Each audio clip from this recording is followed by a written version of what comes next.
Okay, welcome to the Center for Global Development. I'm Amanda Glassman. I'm the Executive Vice President here, and I'm really honored to host this really important panel for both research and policy about the concept of female-headed households and who is the household head.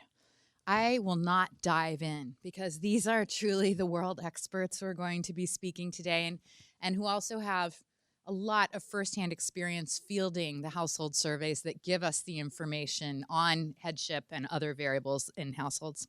I think the issue matters for both, for research, obviously, for precision, but also for policy. How we decide how interventions are targeted, what's the nature of poverty in low and middle income countries, what are the right kinds of interventions that will address the challenges that are defined. So without further ado, I'm going to introduce my colleague, Megan O'Donnell, who's the Assistant Director of the Gender Equality Program, nascent Gender Equality Program here at the Center for Global Development. So Megan, please, thanks. You have I'm mic'd. Can you hear me already? Yeah.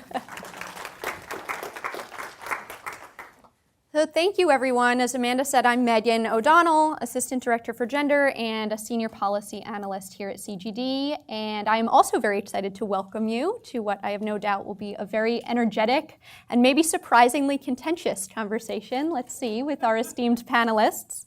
Some of you in the room may have been thinking in terms of household headship for years or decades now.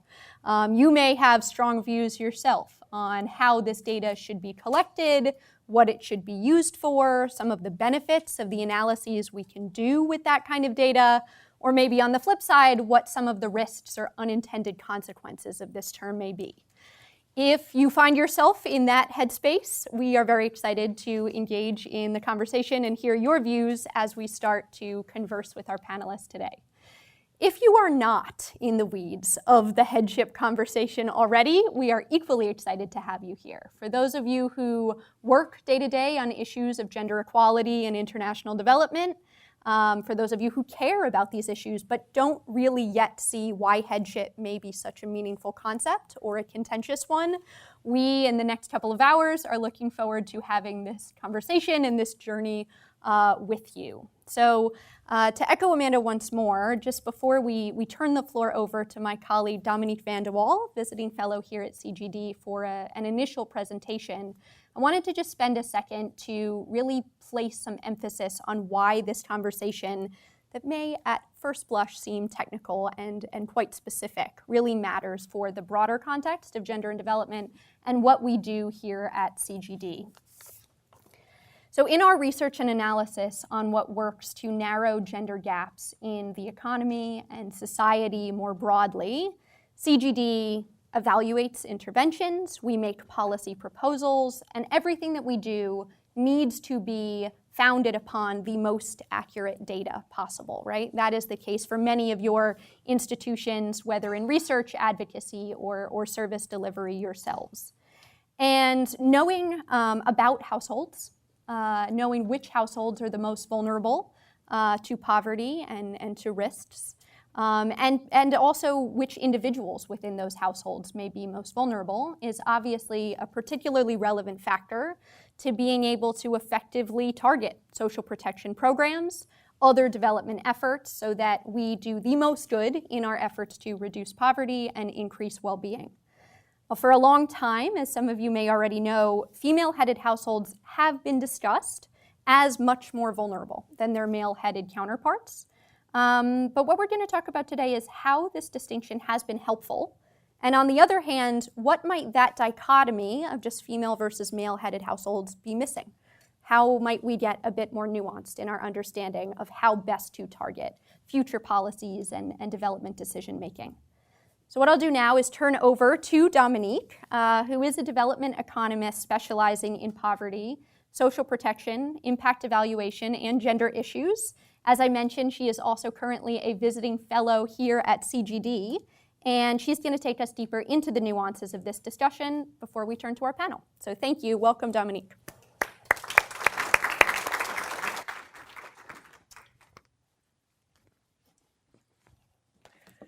Okay. Tell me if you can't hear me. Thank you, Megan.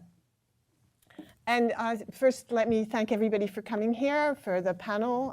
Thank you so much for accepting our invitation. And I know that Myra is very, very sad not to be here. We organized it together.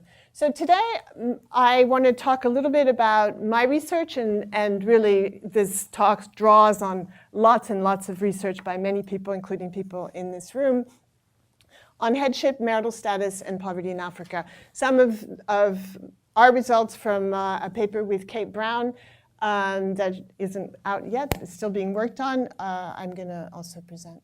So I'd like to organize the talk around these three questions. So first, is headship alone an adequate lens for studying the gender dimensions of poverty? Secondly, what do we mean when we say that one household is poorer than another? And how does headship matter to this? And then among female-headed households, which types are the most disadvantaged and vulnerable? Okay, so the first question, is headship alone an adequate lens for studying the gender dimensions of poverty? To those of us who have been working in this field for a long time, it's unbelievable that we still have to ask this question. And just an anecdote, and I think this is true of me, it's certainly true of Agnes and others I've talked to, over the last, 28 years of my career at the World Bank, the number of reports, poverty assessments that I commented on where people would just give poverty numbers and then have a section on gender inequality and compare female and male-headed households. Despite so many comments on this practice, it's never, ever influenced what people say. So the answer to this question is an emphatic no. Why? Because intra-household inequalities in resources, in consumption, in work, in time allocation within the household, looking at the household head and the household in general doesn't give you anything about what's happening within the household. Right? It doesn't tell you, and that's what gender inequalities are about.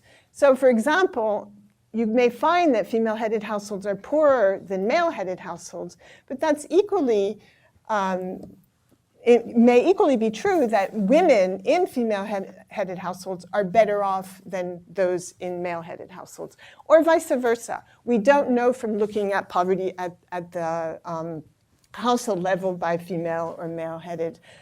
Some recent results, and we found that about 3/4 of undernourished women and children were not found in the poorest 20% of households in Africa. Again, this is partly due to intra-household inequality, but other things too. So by looking at the household level, we can't identify this. This is based on nutrition, which is an individual indicator. So we can't look at headship to say something about gender inequalities because of intra-household inequalities. And the other reason is, of course, that societies people live in have tons of social, economic, and legal barriers to gender equality. And looking at households, again, isn't going to give you any of that. And you need to analyze that to look at gender inequalities. So my conclusion here, and it's kind of, I think, should be obvious, but it's amazing how many people still do this, that individual data is needed for shining a useful lens on gender inequality. So we've had individual data and household level data. And we need individual level data to look at gender inequalities. But I'm also going to argue in this talk that headship can be a useful lens for looking at household level poverty. Okay, so for those of you who want to throw out headship completely, I want to argue today that household organization matters for welfare, and in particular for intra-household inequality and hence individual poverty. And female headship is very much an aspect of this. I would argue that social and economic and legal norms in many African countries have evolved over many centuries around this old status quo, that the most common type of African household, which is one headed by a married male man. Yeah? So lots of the way the legal process and access to resources and everything works through this, assuming that the status quo is a married male. And so female-headed households are completely out of this cultural norm. They're typically the result of an unusual situation, most often a marital dissolution, such as widowhood or divorce. And these things are often correlated with poverty. And I think it's true to say that in most places, social and economic and legal norms have not adapted to this increasing type of household that is rising in African societies. Let me also say, I didn't say, but I think all of these arguments are very context specific. And here I'm talking about Africa. Even then, I'm making big generalizations across many countries. But I think that most of them are fair to be made. But of course, things will differ. So I think it's, the conclusion really is that the ability of female-headed households to flourish in what are still very gender unequal societies is going to depend critically on why they're female-headed. So when we're trying to compare two households, the poverty across two households, what does it mean to say one is poorer than the other? Well, in this work, we focus solely on income poverty comparisons across households in Africa. The aim is very much to compare the welfare of people across households by the same standard. So we want to be able to say that we're comparing the person in this household with the person in this household by the same standard, okay? And that means that, first of all, well, here we're going to use consumption per capita converted to real CPI adjusted, spatially adjusted 2011 purchasing power parity dollars, so that everything is the same. But we need to test for the role of household size and composition. This is one of the things that varies a lot across households and where female-headed households tend to differ a lot from male-headed households. There are two things there. There's the idea of creating equivalent adults, so allowing less resources for children, or in some cases people do it for women. I'm not going to do that. I think that there are a lot of arbitrary assumptions that one has to make to do that, and also, but I will show you how household composition matters to these decisions, or to the outcomes rather. The household size I'm going to focus on a bit more, and I'll get back to that. We use the World Bank's harmonized POV-CalNet consumption data for 43 countries. That they cover about 84% of the population of African continent. So how does headship figure in this answer? Well, as Megan said, there's been a huge literature on female-headed households over the last 30 to 40 years. Again, people in this room have contributed to it. In our paper, we make references to a lot, and everything that I'm saying is very influenced by a lot of things that other people have done. I'm not going to I'm not going to reference specific papers very much. But and let me say that nothing that we do is new, right? Everything's been said in different papers before. What we wanted to do here is to bring all these different separate points that people have made together in a very consistent and comparable, systematic way across a region, yeah? And using nationally representative data. So a lot of the studies are just maybe for rural areas or some villages, or they're just in one place. They focus on one issue. We wanted to bring it all together into a consistent sort of review of these issues in one place. We rely on self-reported headship. There's been a big debate about this as well. How should we define headship? This is something I think the panelists will talk about. And let me say two things here. In my work in Africa, I've felt that headship is a meaningful concept. When you ask the household, they know who to say. I mean, there's no hesitation. People say, so such and such is the household head. That may not be true everywhere. And again, I'm looking forward to hearing what the panelists are going to say about their experience. The second thing is that I think that even if that self-report differs, across communities, across households, the way they define household headship differs across households, it doesn't matter. So much of the data that we do collect also matters, differs. People have subjective views on how you define education, how you define marital status, labor status, all sorts of things. Also age, we know that age is not always reported adequately. And so, but we still in our analysis use these variables despite the fact that we know there's measurement error, and they're useful. And I think it's the same thing with headship. It gives you some information about the household. This is what the household believes. And even if it differs, I don't think that matters. It's important information. What we want to do also is account for some of the unique characteristics that make female-headed households potentially vulnerable to poverty, including marital status, and I'll talk about that more, and then test the sensitivity to demographics and the many diverse types of female-headed households. So one of the issues that makes this area difficult is that there's heterogeneity. And some female-headed households are very well off, and that is usually the women who, married women whose husbands are migrants, so they're not there, and while they're gone, the woman is the head. But those migrants are often remitting, and those households tend to be sometimes amongst the very, very best off. In West Africa, where there's a lot of polygamy still, you have some married women who live on their own. Again, they tend to be well off because they have a house, they can afford a separate house for themselves.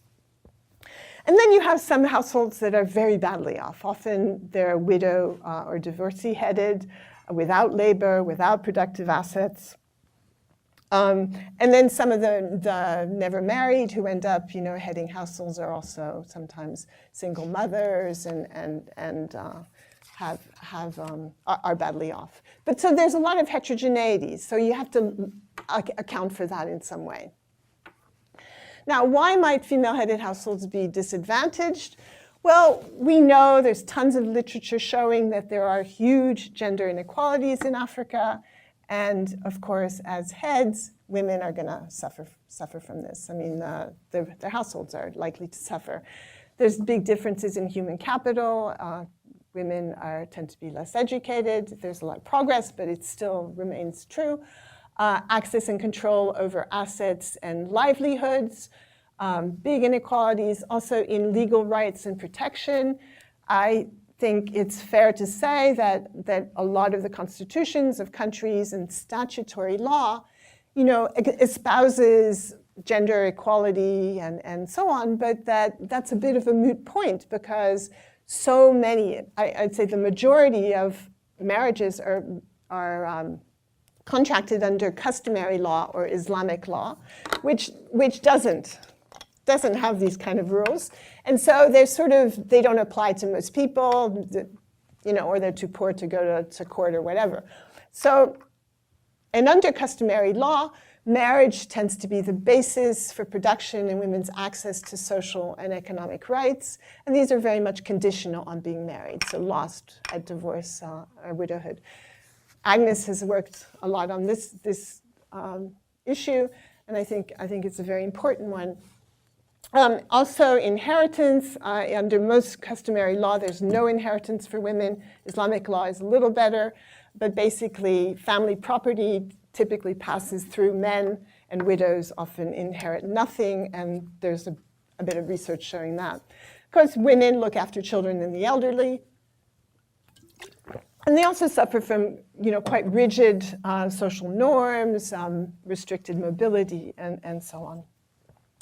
Finally, there's this demographic disadvantage, which I will talk about, the fact that there are fewer adults and fewer male adults in many of these households. More children often, higher dependency ratios of more children or elderly to each adult.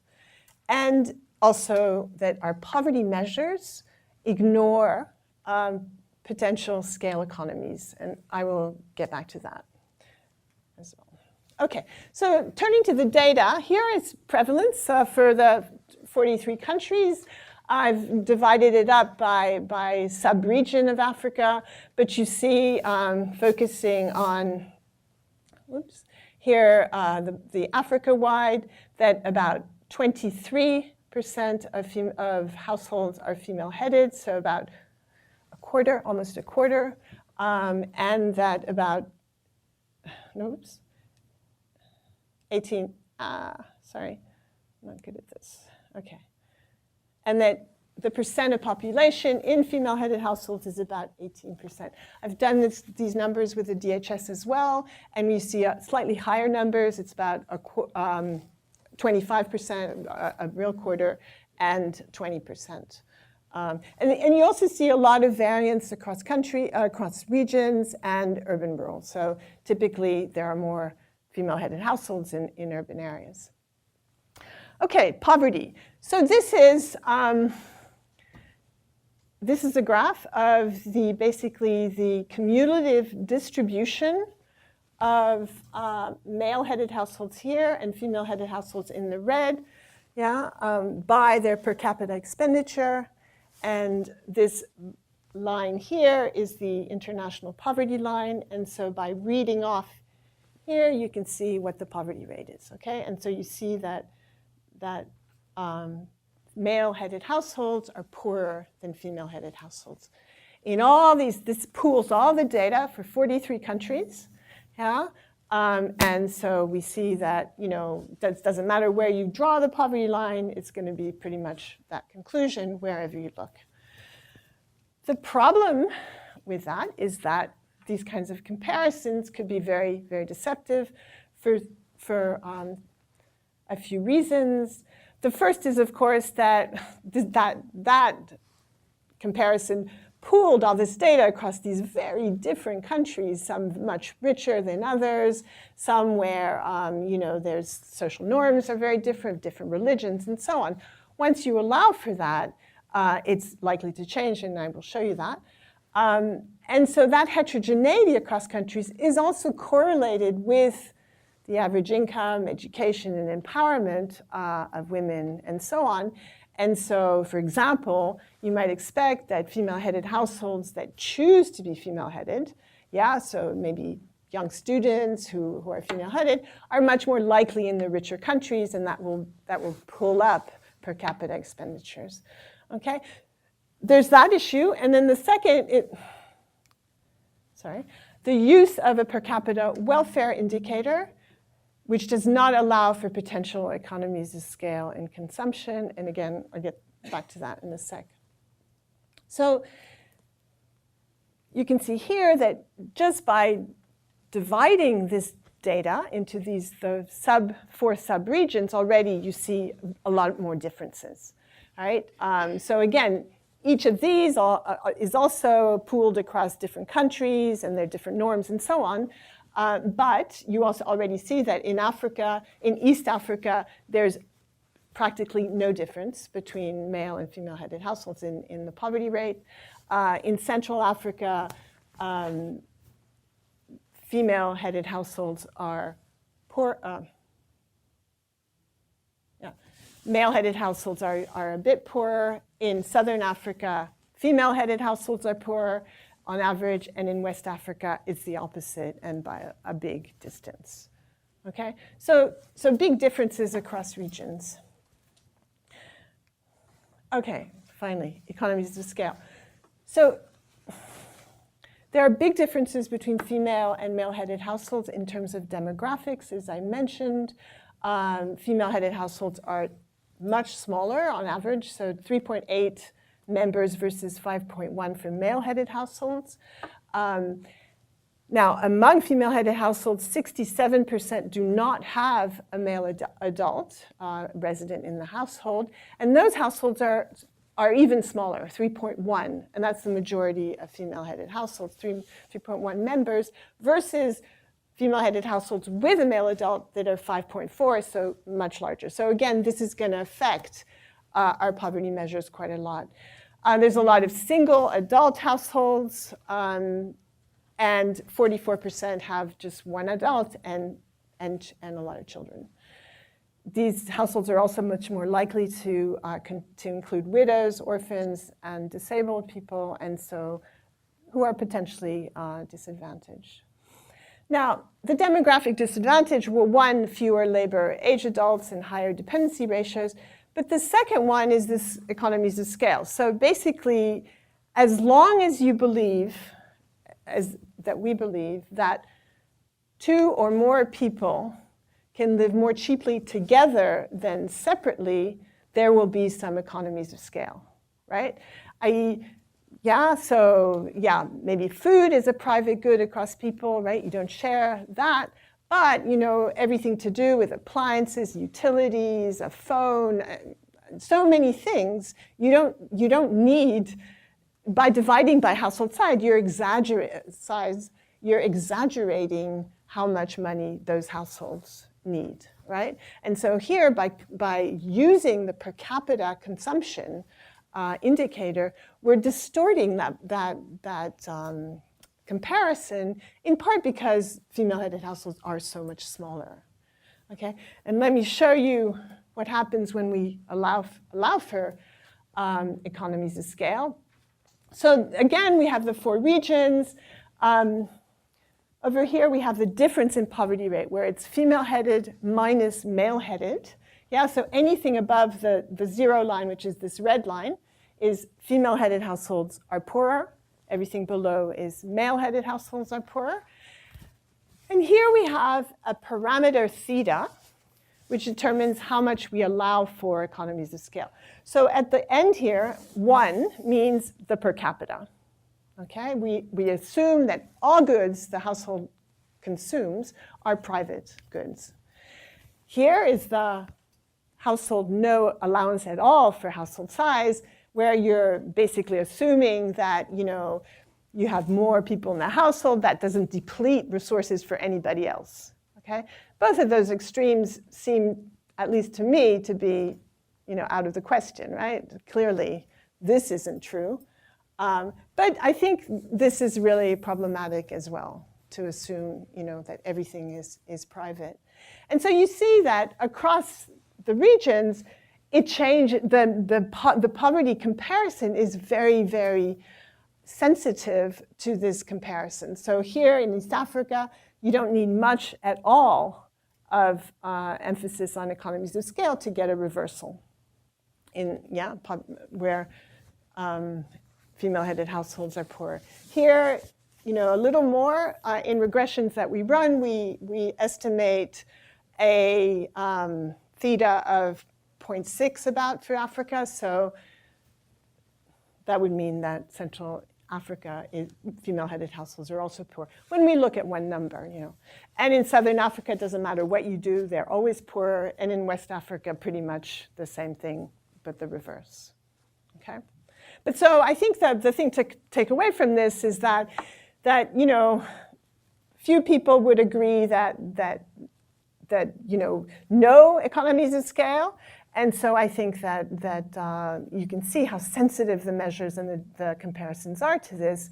And I think that it's time for us to think more about this. Okay, so my final question: among female-headed households, which types are most disadvantaged and vulnerable? I want to basically focus on 2 groups. One are widows and divorcees. This has been a bit of a passion of mine for the last 8 years, so I've done quite a lot of research on this issue and whether these women do face a lot of disadvantage in Africa.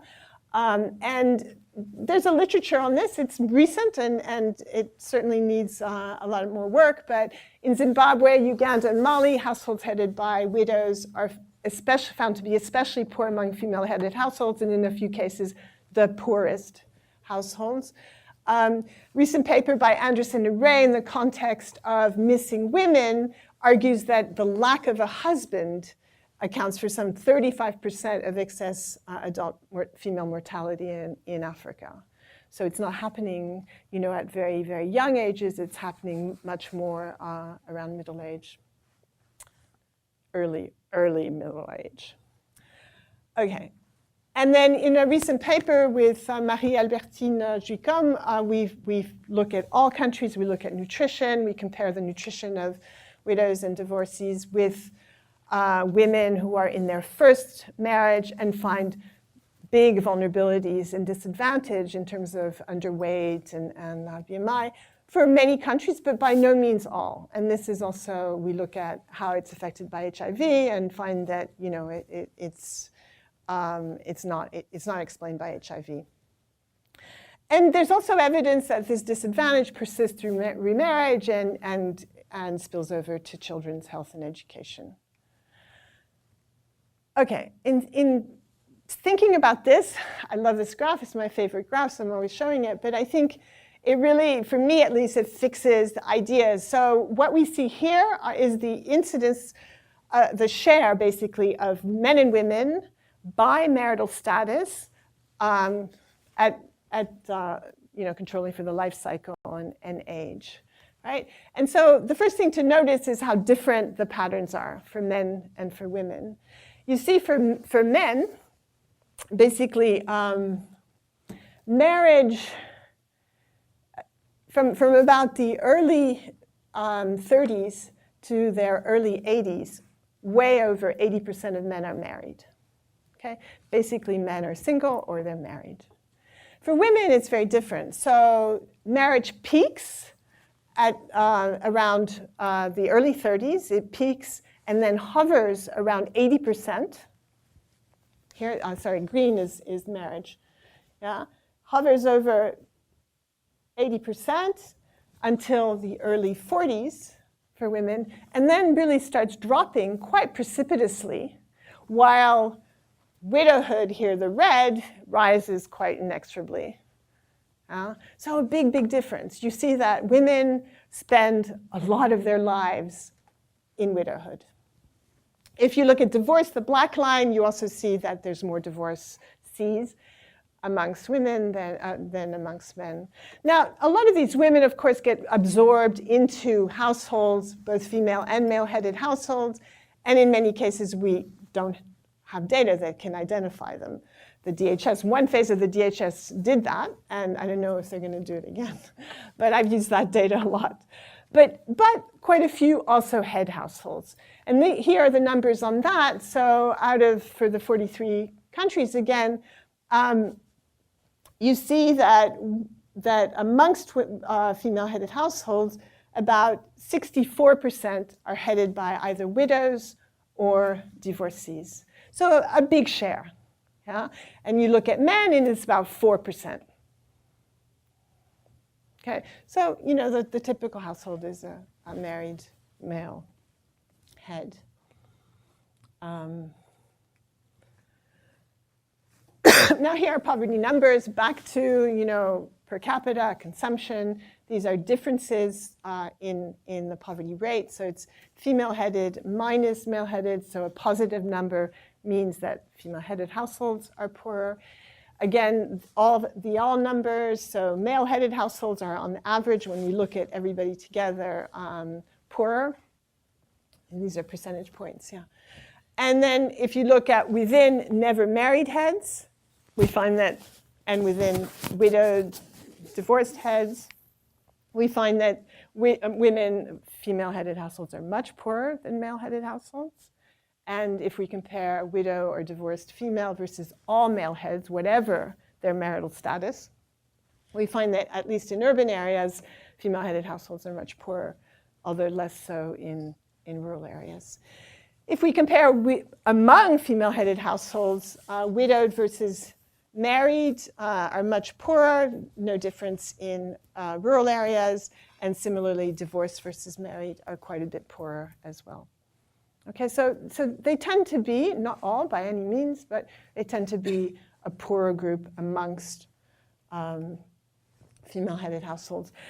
The other group I wanted to draw out is really this, the female-headed households that have no male adult in them. Okay, so it's basically 67%.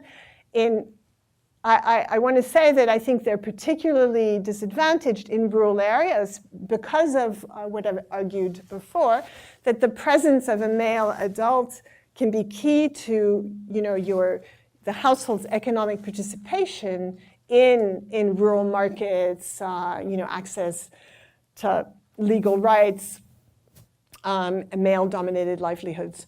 In so many cases, you have in Africa, these, farmers associations, credit markets, whatever, that are very male-dominated. And it's much harder for a woman on its own that's not working through a male adult in the household to access them to.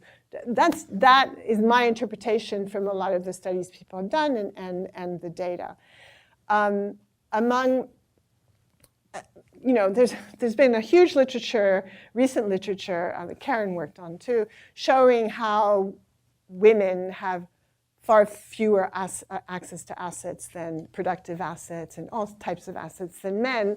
I want to add to that among female-headed households, we see, using LSMS data, that those with unmarried heads and no male adult have the worst access to productive inputs and services as well.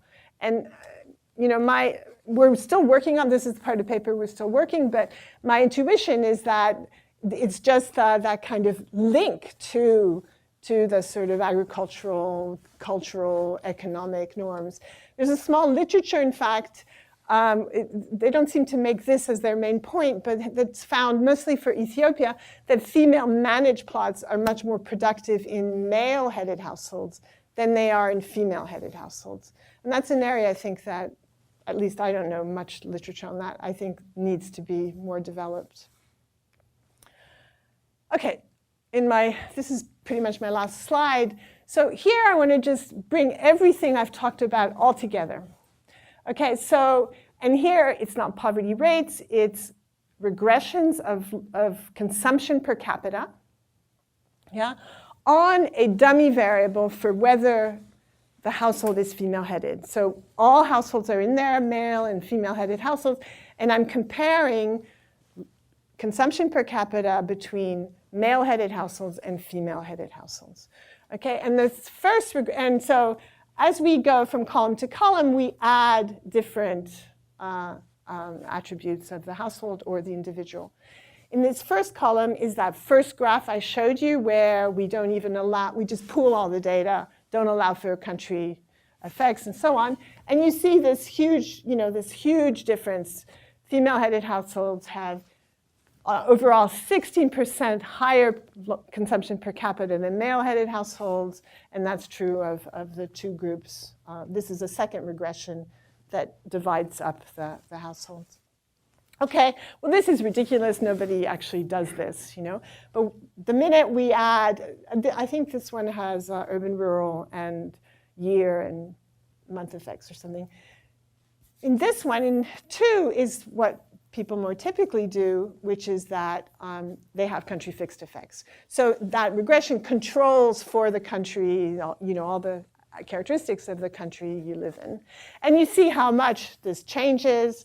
Now suddenly female-headed households appear to be poorer, slightly poorer, and the female head with a male is very much poorer, in part because household size is larger for that, more like male-headed households. Okay, in the next one we add household size. Bang, huge difference. This is the economies of scale point and so on. Remember that this is consumption per capita. Once we control for household size, we see these huge numbers where female-headed households have quite a bit lower consumption per capita than male-headed households. Adding household composition, that's the equivalent adult type of issue, you know, the number of children and so on, makes a little bit of difference, but a lot less than the household size effect. And then finally, when we go from 4 to 5, again, big changes, and that's adding marital status of the head. And there, it's really widowhood and I think never married that are very, very, very strong effects. And then the last one, we add age. Age actually makes very little difference, so I aggregated the two. But education is also obviously important of the head. That flips this to a positive on the female-headed household with male. But you see that the female-headed household, no male, is now negative, and that so that they have lower per capita expenditures than male-headed households, and then female-headed households with male. And in rural areas, this is even stronger. Okay, so I think the key thing here is that once you've controlled for demographics and so on, which I think we should be doing, you can see how much of that difference is then explained by composition, marital status, and education and age, and quite a lot of it is explained. Okay, so my conclusion from this work is that headship can indeed be a useful indicator for household level anti-poverty policy and understanding the household in the African context. But it is not useful in isolation to just compare female with male-headed households, quite apart from saying anything about gender inequality, which I don't think you should be able to say. It's not useful not to allow for some of the characteristics of female-headed households, like the demographics, the regional and country differences, the economies of scale, household composition, and whether there's a male adult or not, and then marital status, I think is really, really important here. And combined with information on why the household is female-headed and on demographics, I think headship can help identify vulnerable households in the Africa context. And that's my conclusion. Thank you.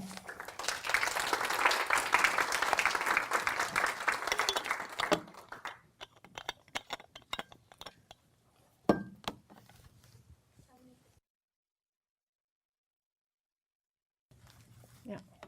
Just a few minutes before turning to the panel, if anyone has questions on the presentation specifically. You'll be able to ask more questions later.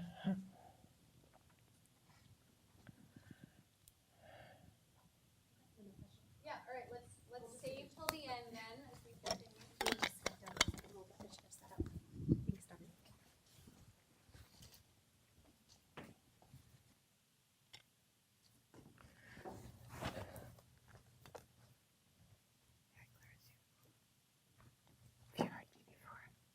Have you heard me talk? I've heard you talk about Widowhood. You've seen the graph. I love.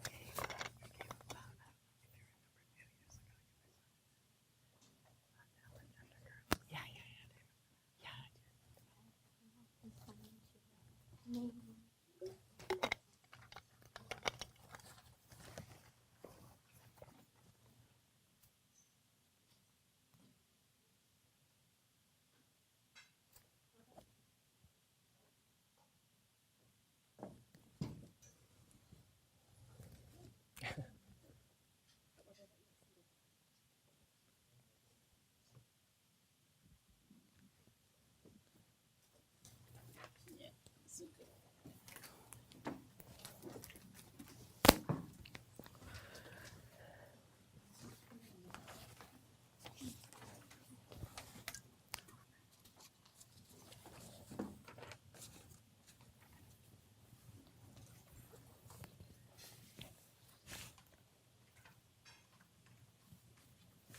Am I on?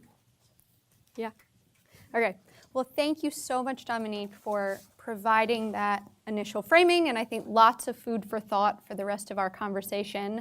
I am joined, as you can see, by a fantastic group of experts on these issues, all with their own unique vantage point.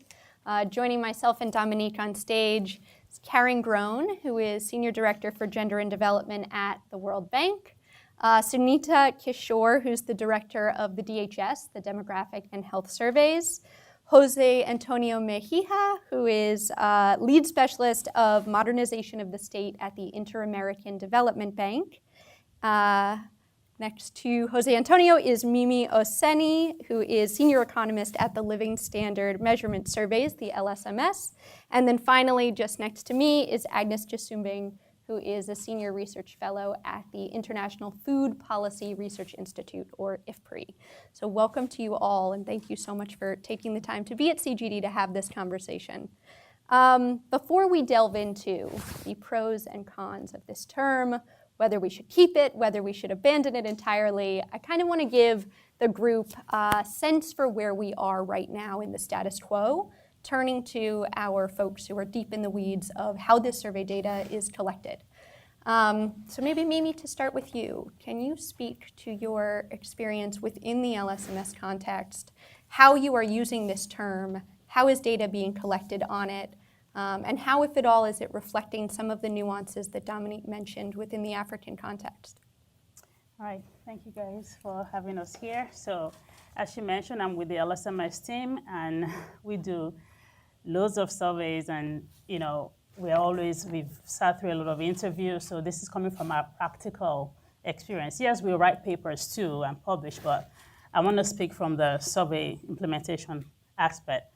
So we use Headship as a practical tool. It's mostly to collect data, right? So you want to go to interview a household. Those first few minutes are very important to make that connection to the household and to be able to quickly get at it. Who is this person that we need in the household that can tell us about the composition, about the economic activities, about how they eat in the household and the education, health of each person. So, and that saying who is the head of the household gets at that really fast. What we really want to know is the most knowledgeable person in the household. But if you go to a household and you ask them, who is the most knowledgeable person, it's not an easy concept for the interviewers to grasp themselves, and it's not an easy one to interpret to the household. And we do a lot of surveys in Africa, and we've expanded beyond Africa as well. And I'll speak mostly to the African context because the LSMS ISA panel surveys, I don't know who has worked with it, that we've done in the past 10 years is focused on the African countries. And in most cases, we haven't had problem with people understanding when we say, who is the head of the household. They typically, of course, pick the male in the household if it's one where the person is married, or if it's a bigger household where they have the grandfather there, or they might pick the eldest person in the household out of respect. So we've also noticed that there are different ways, but each household usually can tell you without hesitation who is considered the head of the household. Of course, from our own perspective, we realize it's kind of reinforcing some gender, but we are trying to avoid non-responses. We're trying to keep the cultural context, in view, because if this person believes that the head of the household is this male and they don't want to include anybody else who actually makes decisions in the household, we also don't want to say, no, we're not trying to, because then you kind of already have gotten into it with the person, and, it might affect your interview. So, I'm really interested here to hear what people have to say, and also from the audience, what are the options that people actually think will work? What's a good reference point? Who should you anchor to be able to say, okay, who is responsible for things in this household, but what's the relationship to, like, okay, so who are you, and this person is related to you, how, and all of that practical stuff. It will be interesting to see what the other option, but that's how we've been able to use it. In research, we haven't found it that useful, to be honest, beyond comparing female-headed and male-headed household, but for that intra-household stuff, the headship is not very useful for that. Mm-hmm. Yeah. Jose Antonio, turning to you within the context of Latin America and the surveys that the IDB is conducting, I know you were also speaking to some of the practical utility, but also challenges of this term and of collecting data through these surveys. So can you speak to both where you've seen this concept as useful, as Mimi was alluding to, and also what some of the difficulties are about using it when you go out into the field to collect this data? Right. No, well, thank you very much for the invitation. Thank you very much for the presentation, Dominique. I think, it's, Mimi went to the point of the thing. This is a practical thing. Is to simplify the conduction of the, the field work, the conduction of the interview at the household level. And my observations come not from the surveys the IDB does, because the IDB doesn't do surveys. The IDB supports the surveys done by the countries in order to create ownership and sustainability of their own survey or their own survey programs. And my observations are descriptive of what I have seen in terms of the data, no analysis involved, and from the fieldwork experience. And first, it's very nice to see that people believe. I'm a true believer in household surveys as a tool to inform policymaking. So it's nice to see a group of people that trust surveys. But we have to remember, that these are surveys. These are conducted by interviewees that have different experiences and different levels of education. And when we have a survey, the sample is designed based on dwellings. We look for households within the dwelling, and then we interview people in that dwelling, in that household. And we might be interviewing the most knowledgeable person, but we might end up interviewing the only person that we find in the household. So, we need more than a grain of salt to understand the results of household surveys. And we have to really, really keep that in mind. And, going to this concept of the head of the household, it's clear that people understand. Now, when you happen to go to a household and you find more than one person, there's, it might be even the joke that starts the interview. Who is the head? Oh, I am. No, I am. No, it's clear that they know. The interviewees know what we're referring to when we are talking about the head of the household. But what's important is that the information that we are capturing is useful for something. As I said, and Mimi said, it's useful to create the roster of relationships to the head of the household.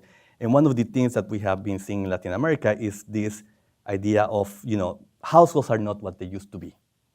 And now, it's more important maybe to, that the construction of the household is not what we observe within a dwelling, but it's the construction of family structures within a household. So what we have been, some of the experiments that we have been seeing in some surveys and censuses in Latin America is questions not only to the relationship of each member to the head of the household according to the roster of the survey, but the relationship between the members of the household. We have a head of the household, and we have the children of that head. But do we know if the partner of the head of the household is the mother of that child or the father? We don't know. So we have seen some advances into asking, does the husband or wife of live in the same household? So these other concept of families within these households. And just to conclude, at the end of the day, what we want surveys to do is to provide enough information so that the analysis that like Dominique presented can be done in a meaningful way. We cannot ask the surveys to answer this very complex concept of who is the head of the household. Thank you. Sunita, next to the sort of practical vantage point of the survey, before going into some of the research and policy implications that I know we're all ready to delve into as well. Do these experiences resonate with yours at DHS? And I know you had said, work years ago that you had done personally on this concept of female headship and what assumptions may still hold and where we've seen updated thinking since then. Right, so thank you. Thank you for inviting me, and it's a pleasure being here, especially in this very august panel. Everything that's been said about surveys is absolutely correct. It's not the concept of the household head that is important for enabling the survey to happen or to get all the information we need. What you really need is a sort of organizing principle to be able to get all of the information you need. So the DHS, as many of you might know, is a survey that's been around since 1984, and we've done over 400 surveys in 90 countries, so across the world. The way you begin, the DHS has 3 major questionnaires, but the starting point is the household questionnaire. And the household questionnaire helps us to select our eligible respondents. For that, you need a complete roster of the household. Typically, we go into a household, informed consent, all of that in place. We've done all of that, and now we are talking to a household respondent. This is not the individual interview. This is the household questionnaire that has 2 objectives, 2 major objectives. I mean, there are others. I could go on for a while. But the important thing here is you've got to get everybody who's in that household, and the DHS typically gets both de facto and de jure household members. So we get both the visitors and those who are usual residents. The important thing, I think, just to add on to what Jose and Mimi said, is this idea that for a survey, the household head concept is not different from trying to define a household. And that's extremely important because these are household surveys. We are not sampling individuals, we are sampling households. So we've got to be able to define a household. That definition sort of is hung on this peg of an organizing principle. And that tends to be, sharing. It's not families necessarily. People don't have to be related. The person around whom that household is organized is not necessarily male or female. It is not necessarily an economic head of household. What it is when you walk in, you ask who is, because when you've got to get that the name on the first line of your roster.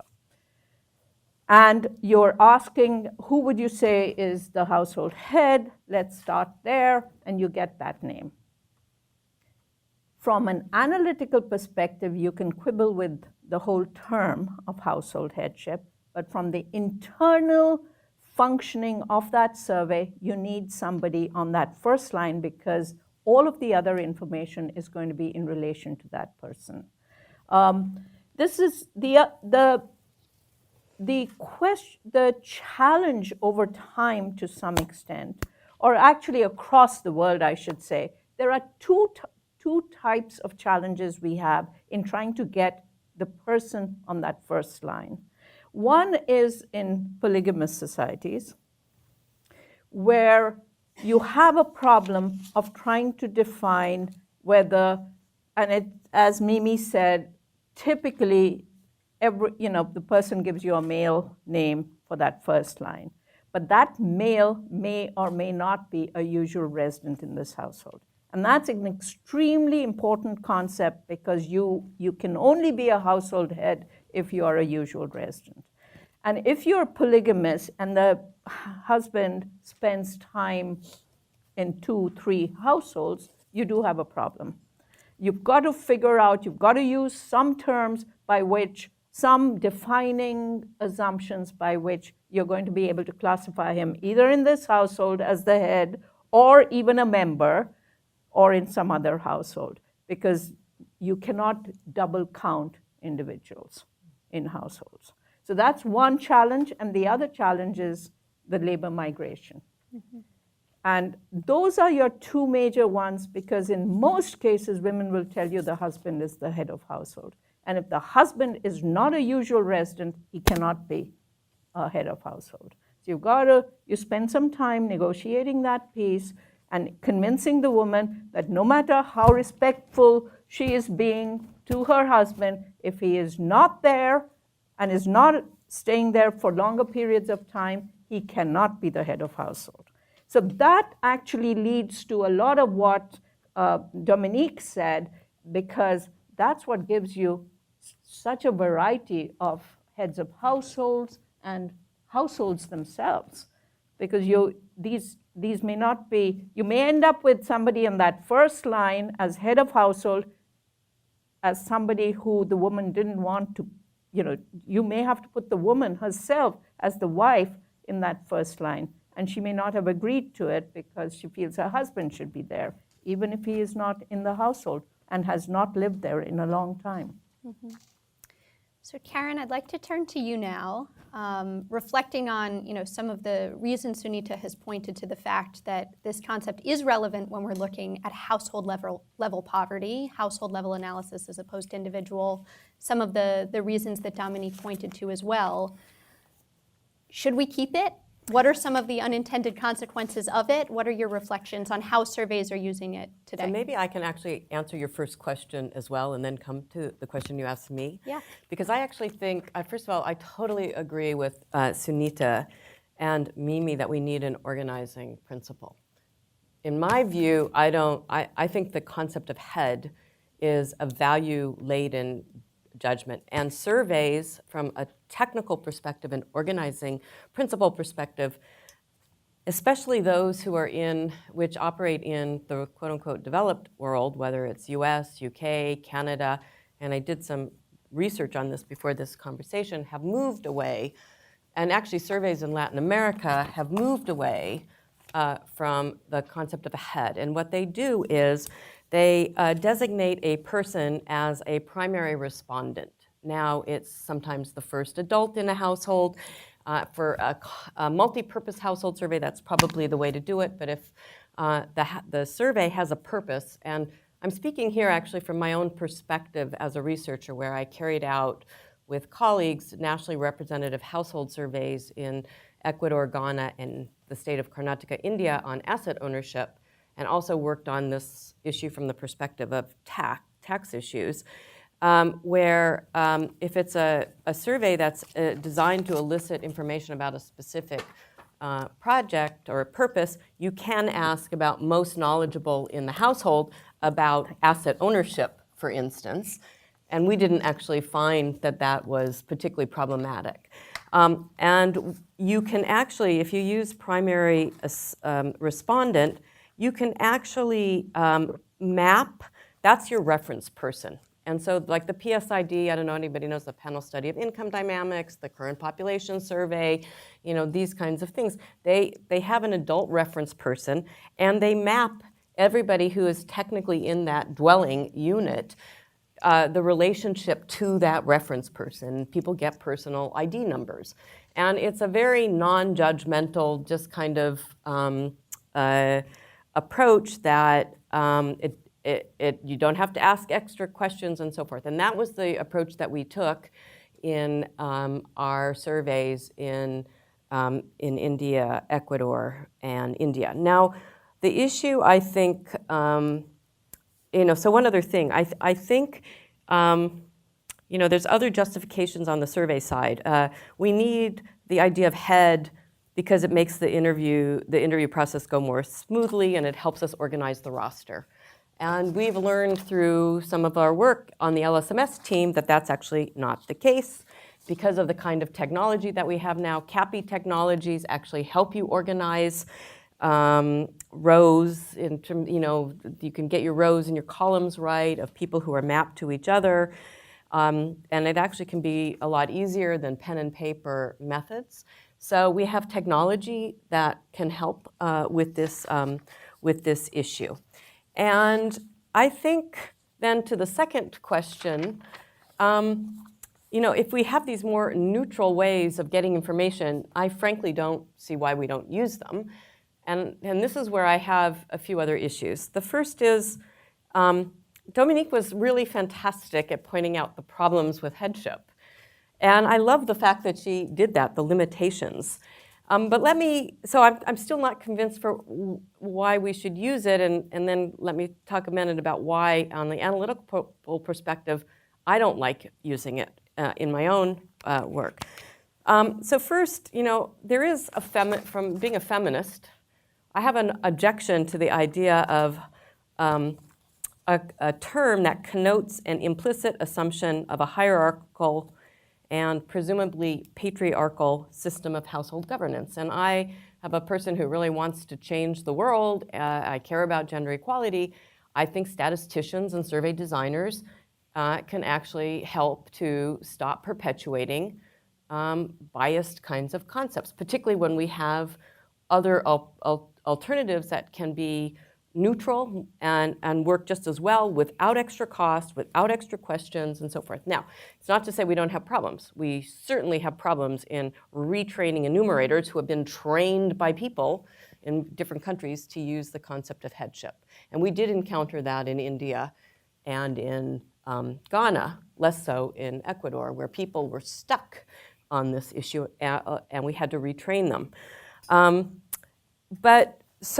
the question is, the value issue. But on the technical side, let me give you some sense of kind of why it matters and what we've done.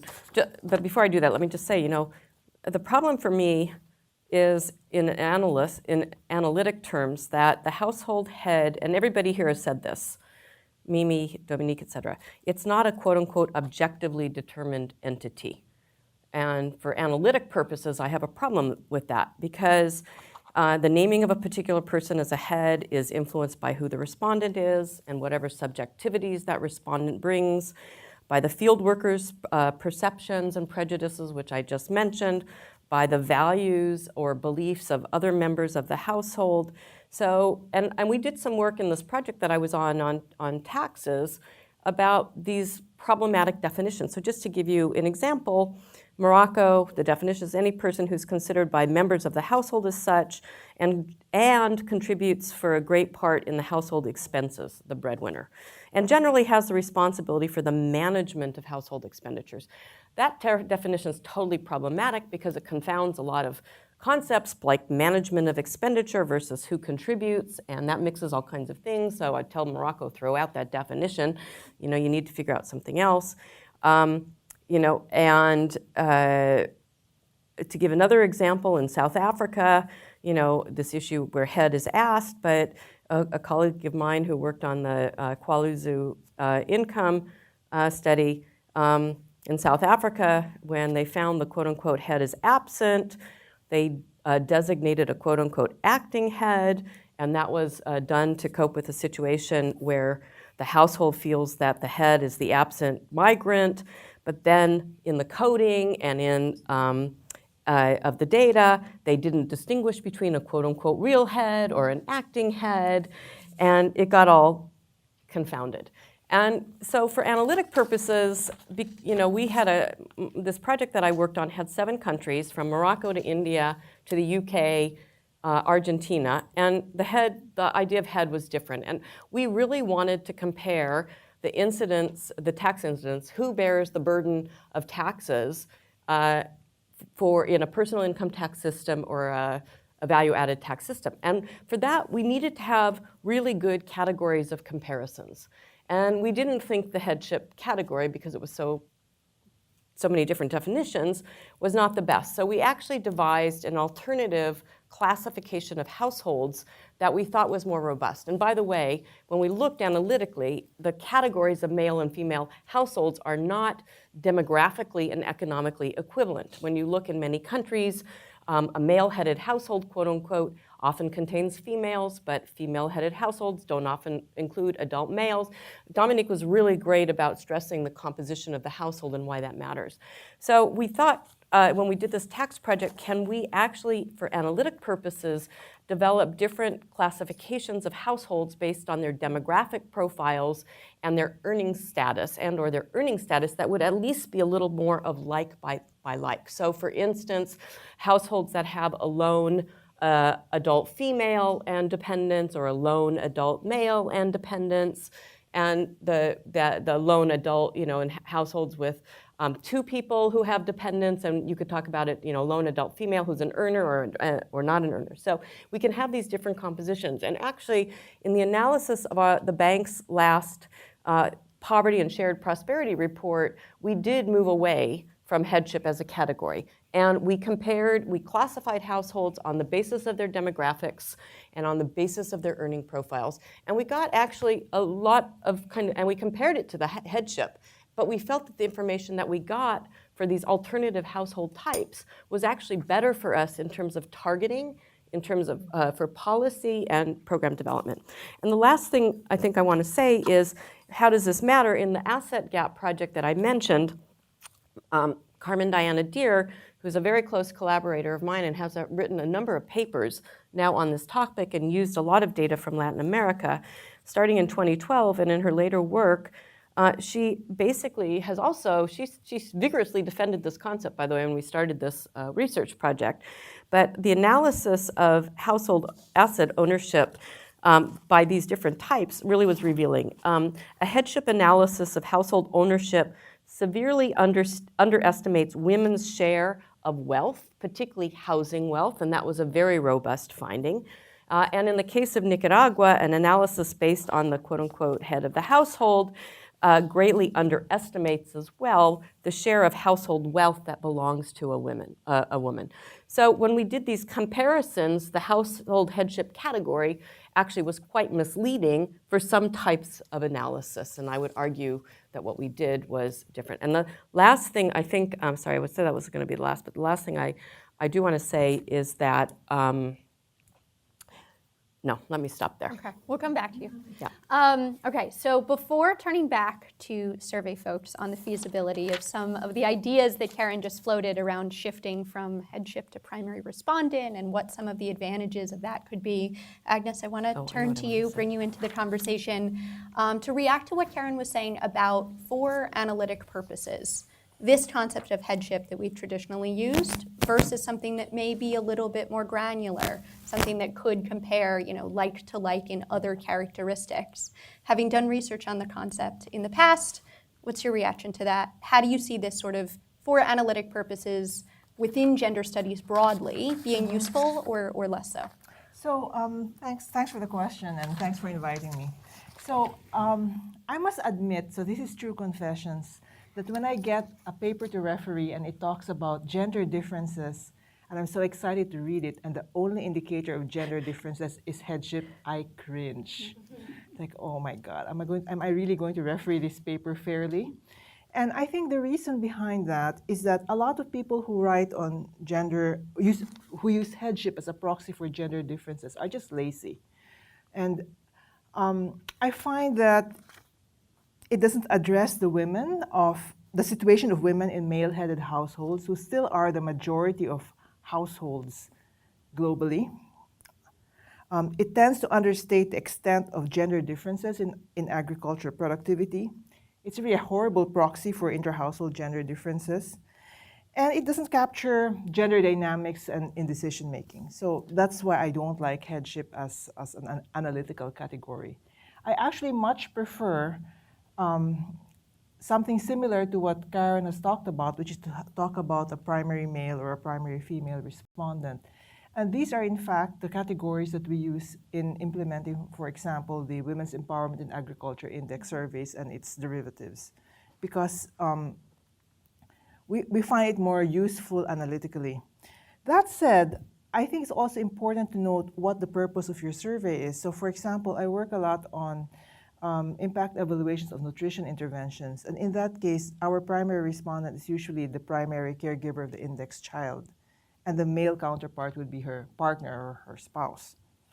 So is it useful analytically? I think it's useful when you know what it means in a particular context. Otherwise, it's not. So I think that Dominique has been very careful in talking about the process underlying headship. And I think I've been quite influenced by your work, for example, in Widowhood, because it actually really shows that in that particular situation of headship, it's really terrible for the woman and for her own future outcomes. So I would say that in general, I don't like it, but I think that if it's very nuanced, I can see it being useful analytically, but only if it's very nuanced. Fair enough. Sunita, first, I'm going to get you to respond to this concept of primary respondent as opposed to household head, and then any comments you have, and then we'll turn to Dominique. Absolutely. Sorry, go ahead. how do you define primary respondent? Just clarification. So we go, so in the WEA survey, because Say what way it is, not So it's a everybody Women's knows. Empowerment in Agriculture Index. So we're interested in, for the couple who are most involved in agricultural production. So the typical head, quote unquote, who would maybe, let's say in Bangladesh, the country where I work the most, would probably be the old father who is no longer active in agriculture. So he would not be the primary respondent. It would typically be his adult son. So with that definition in mind, and this index is seen by many as sort of, cream of the crop and used to measure outcomes for the USAID Feed the Future initiative and other things. Sunita, did you want to come in on this? Right, I did. I think we're mixing up apples and oranges, if I may say so. Trying to get information in a survey does not in any way preclude analysis. And it's extremely important to remember that something like the DHS has all of the information that enables the research that is being done, Dominique's, as well as being able to look at empowerment of women, irrespective of which household, which type of household they may be belonging to. The other point I wanted to make is there's nothing in the DHS which actually talks about headship. There is one table where we describe a household, where we say whether the household falls under a female first name in the roster or not, and that is it. Thereafter, it's individual information women have given us. With regard to primary respondent, there is a primary respondent on every survey. It is the person who's giving you the household information. We do not try and interview, and I don't think that's true of any of the other surveys. We do not try and say, let's wait for the household head to come so that we can ask him these questions, or her, as the case may be.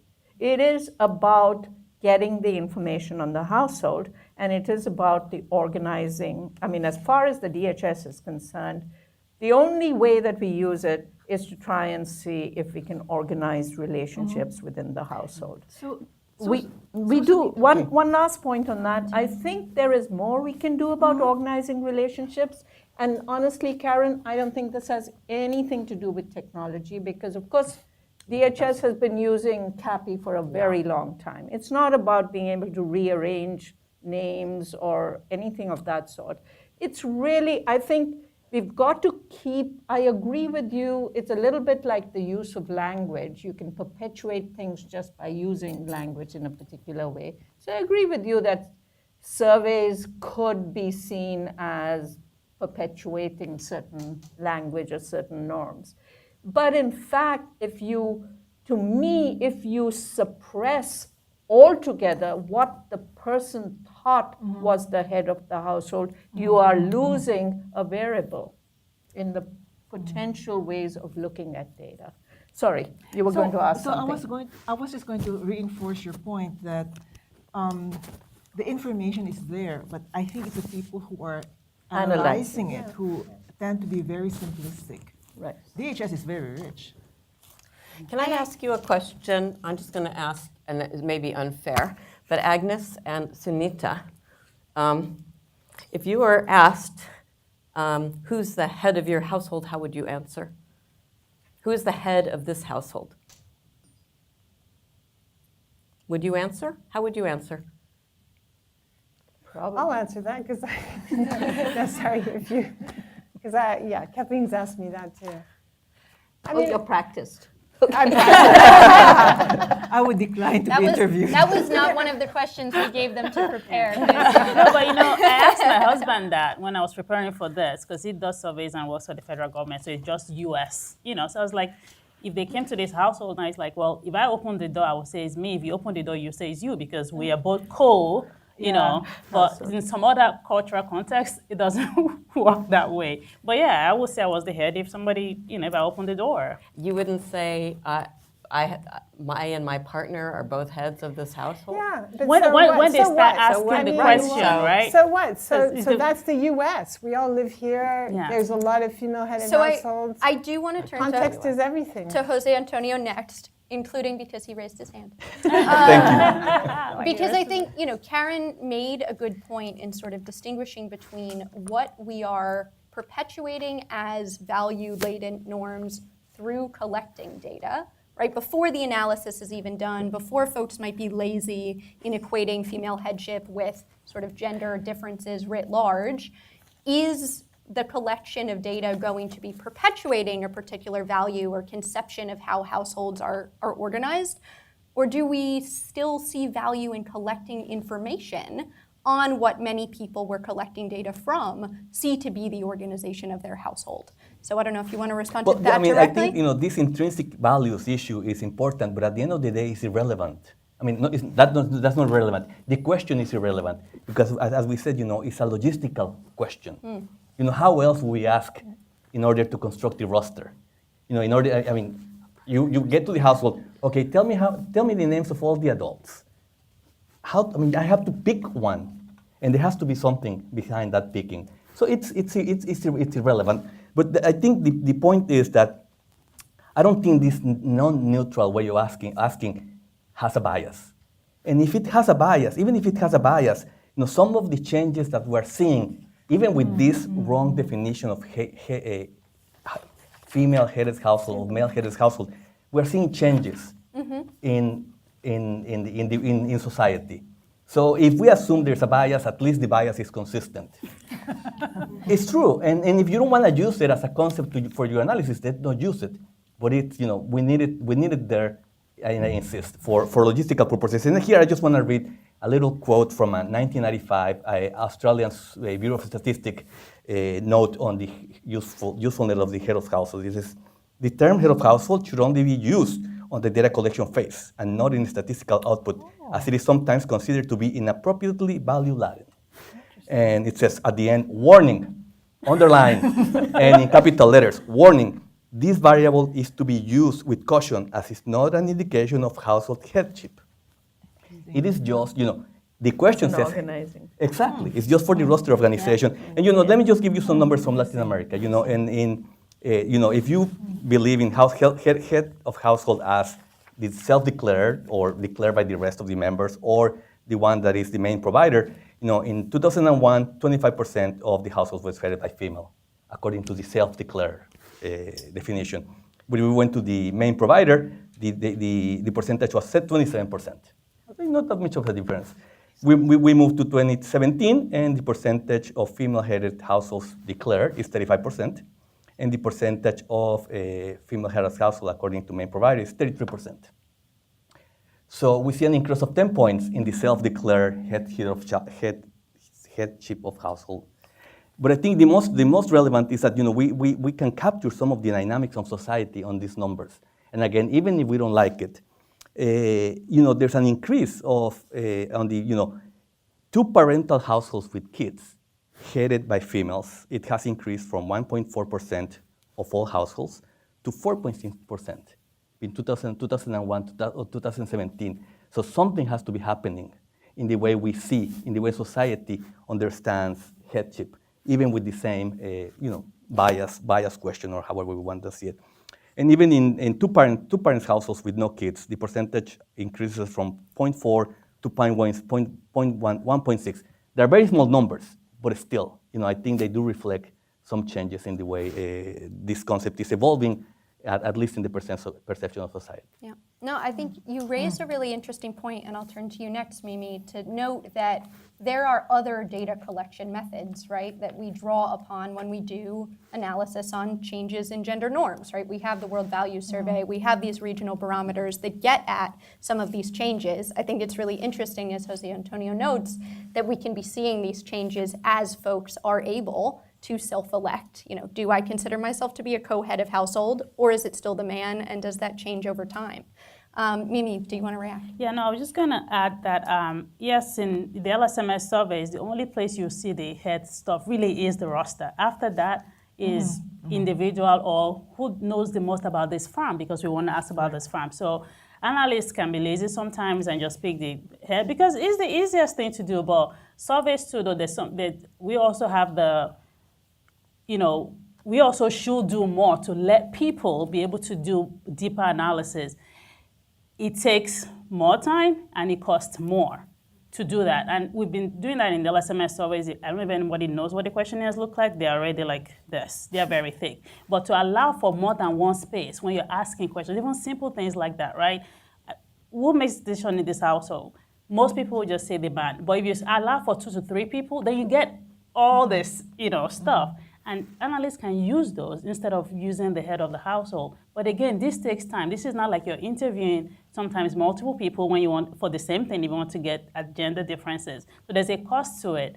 But I still think we should, of course, do more to get at data that you need for the dynamics of the household, but to also have the caution that we don't want to overburden the survey to the point where we now get rubbish data that we can't use as much. So there's like a balance thing here that we have to do. And the second thing I wanted to talk about is the norms, the social norms in all the countries we work in are really, really important, because I found out, I'm from Nigeria, and if I ask my mom today who the head of the household is, she will say my dad, 100%. Even though my sister and I are always like, but you guys run the household together. It doesn't matter. She's steeped in that, and it's not going to, that is going to change. But if I were to go to a household and try to kind of convince them of, I lose them almost immediately. So we battle with that. And then to say who is the primary respondent, most times they will still kind of go towards the man, even though the man barely, most times the head of the household doesn't answer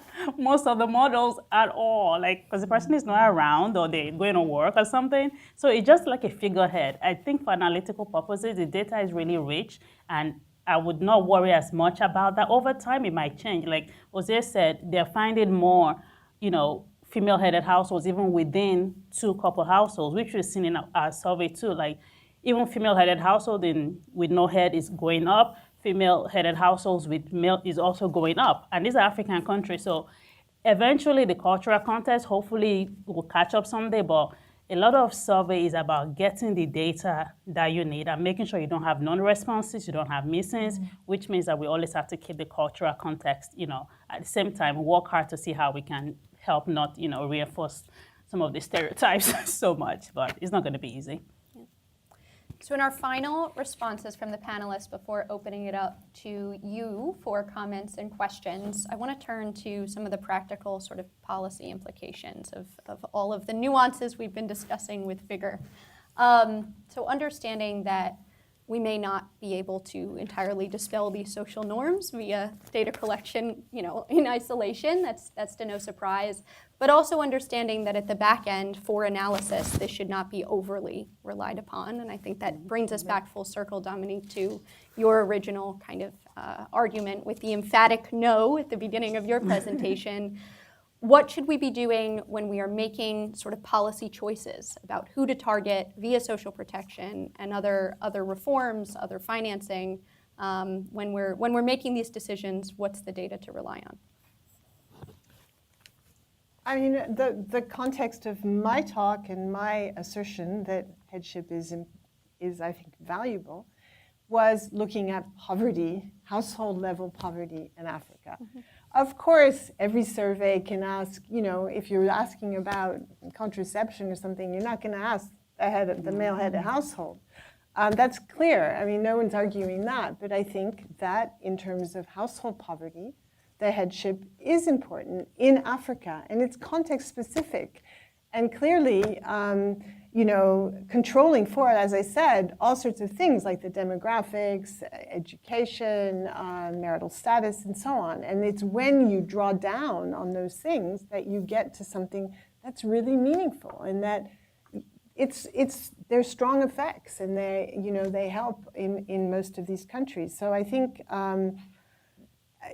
it is a patriarchal structure, and that's what it's like. If a man becomes a widow, nobody's kicking him out of the household or taking his land away. That's just not what's going to happen. So it is patriarchal, and I think to some degree that has to be taken into account as one way that you identify poor households.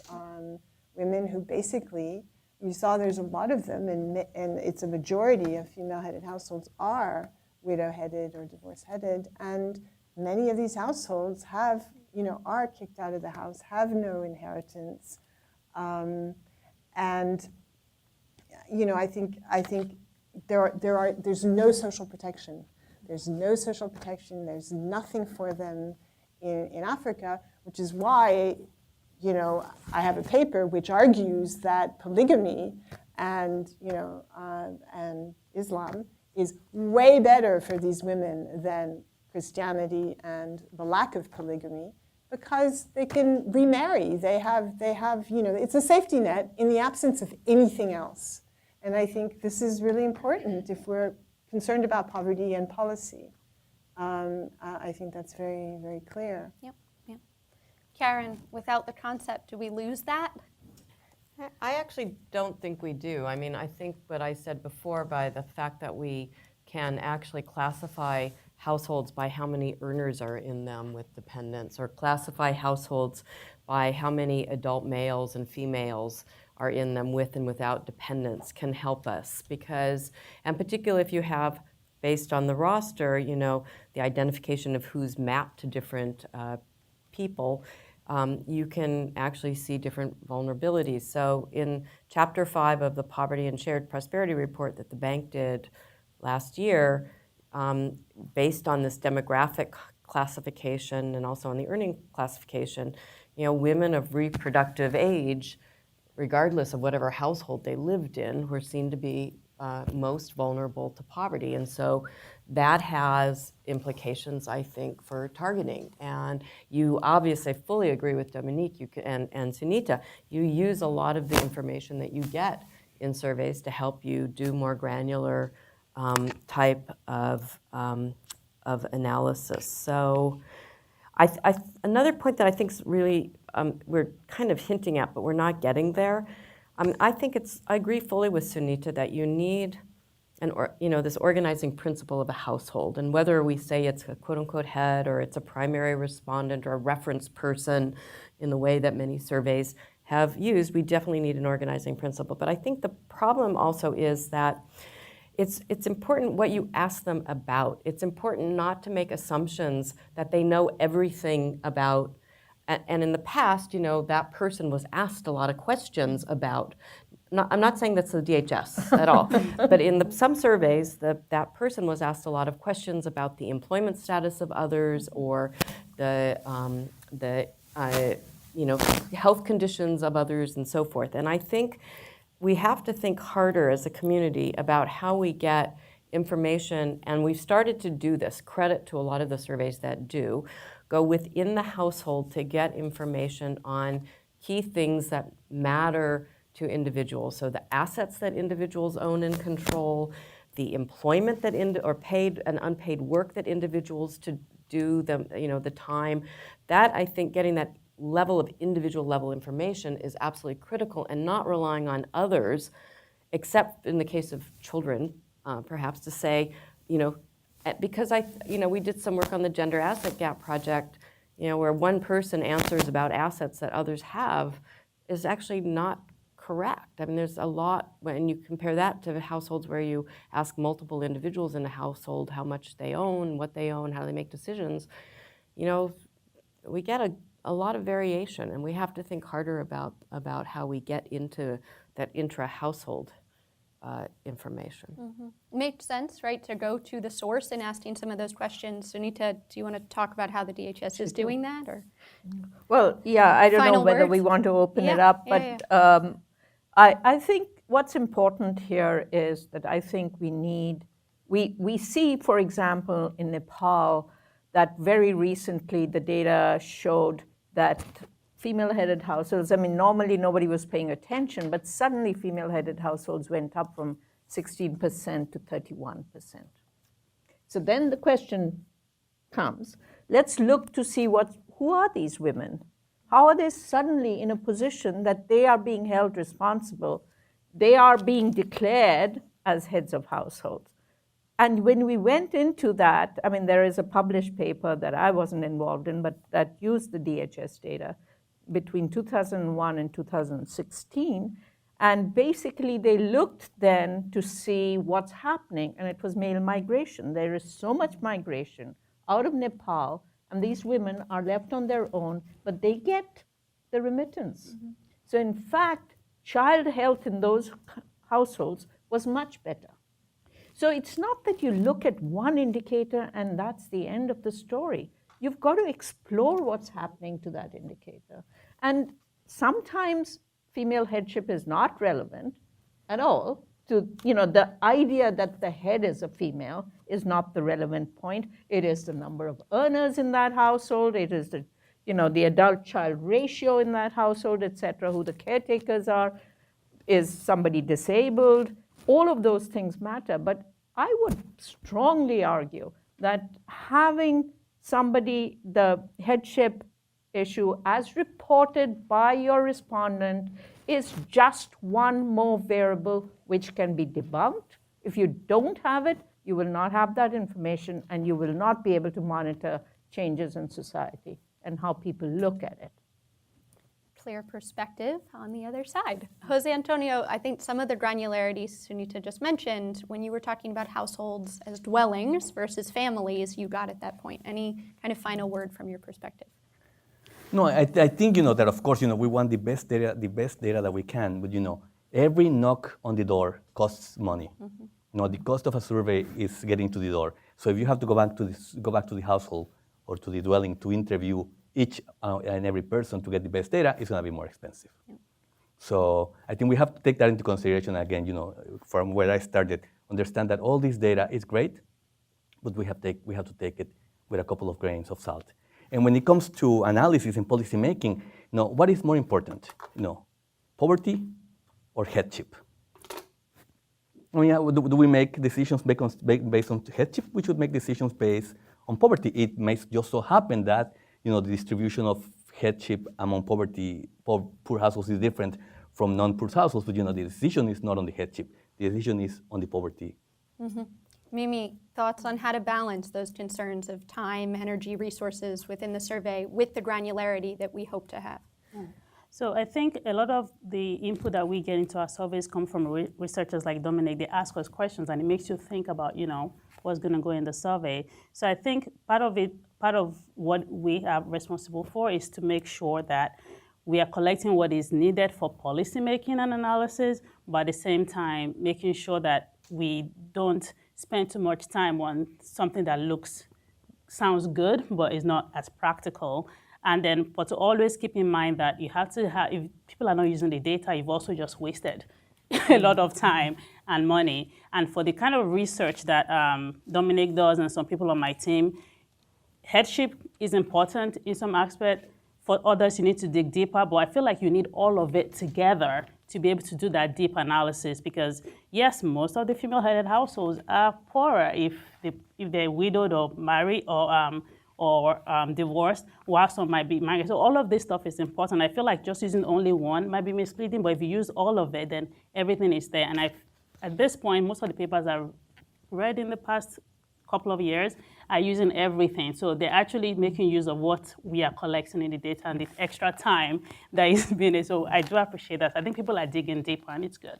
We're getting less lazy in our analysis. With that in mind and that feedback loop that's necessary from research to folks collecting the data on the ground, any sort of final perspective on wish list or otherwise? I think because poverty is a multidimensional concept, and because poverty targeting will have to involve multiple criteria, I support having a range of information that you can actually use for targeting households or individuals for programs. And I think that the programs that are successful in targeting are the ones which do use multiple criteria. Okay. Well, on that note, please join me in thanking this wonderful panel. And we have about 10 minutes for your 10 questions would be overwhelming. 10 minutes for your questions, comments, reactions to what has been discussed.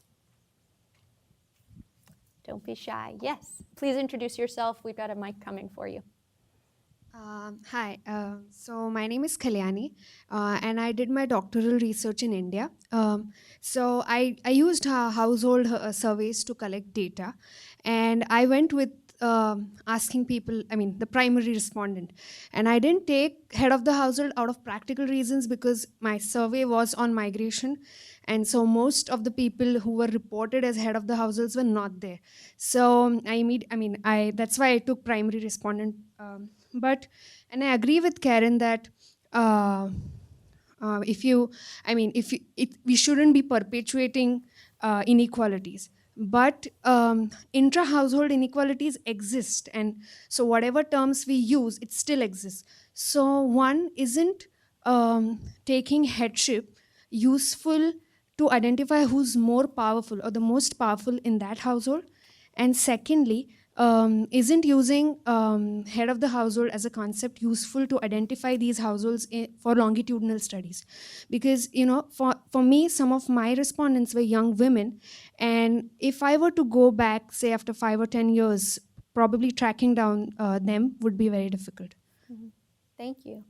Take one more, maybe, and then turn back to the panel. Yes. Okay, this is going to be a bit of a left field sort of a thing, because I think we're not backing up. We're taking that the household is there and this is how we ask the questions, but we're not actually looking at the fact that for many women, they are obliged to form a household. And I don't mean arranged marriage and that sort of thing. I mean economically, they have that. And I say that because I think the situation has changed, if you like, in Europe and America. And now there are a lot more single women households. Now, I'm a lifelong single. I've always been single. In my early years, I got so fed up of going to weddings and being told, oh, it'll be your turn next. And I'm like, how many times do I have to say, I do not wish to get married? Economically, I could do it. But recently, I just came across this situation. My healthcare provider has decided to go concierge medicine. So they sent out the bills, basically, whereby a single person, a married couple or a couple, would pay less than twice what I paid. And I'm like, hang on a minute, there's no economies of healthcare here. I mean, couples don't get the same disease and go to the same healthcare appointment. And their children were going to be free up to the age of 26. So I'm like, so a 4-person household all working is going to pay a fraction of what I'm subsidizing their kids more than they are. So I called up my thing and I said, so why are single people paying more? And they said, oh, well, that felt like the fair thing to do. And I'm like, yes, because you have the same prejudice that marriage should be the norm and no concept of singleness or single women. So I went away to look for the research. And there's actually a study that I don't have the actual study, but it was reported in The Atlantic that says if you choose to be a lifelong single woman in America, it will cost you $1 million more than a married male. And that is a combination of the fact that there's single discrimination, i.e. single people get charged more. Think of supermarkets with buy 3, get 2 free and all of this stuff, which I don't eat that much. Gym memberships, health insurance, all manner of insurance. I just want to make sure they have a chance to respond. Yeah. So yeah. So I mean, I think we have to go back before that, because in Africa what's happening still is women can't afford to be single because of the discrimination in terms of income, access to assets and everything else. We've moved further on, but we're not there either. Yeah, no, it's an important point. I think certainly acknowledging the concept of a household as socially, prescribed. Thoughts on either of those two questions? Dominique, do you want to start? Let me take a stab at the question about whether headship is useful to identify who's more powerful. I have a colleague in the bank that's known to many people here, Marcus Goldstein, who's doing some really fantastic work with the DHS, and it's not the concept of headship that actually identifies power relations within the household. He's actually using a different set of questions that come from the DHS about decision-making over certain things like the assets that you buy, or maybe it's expenditure or decisions about healthcare and so forth. And the things that are actually quite interesting, it's not at all headship, but it's variables like the degree of disagreement between men and women about the decision making. That gives you some tantalizing evidence about where negotiation and where power relations may lie. But headship is nowhere in these kinds of analyses. Others?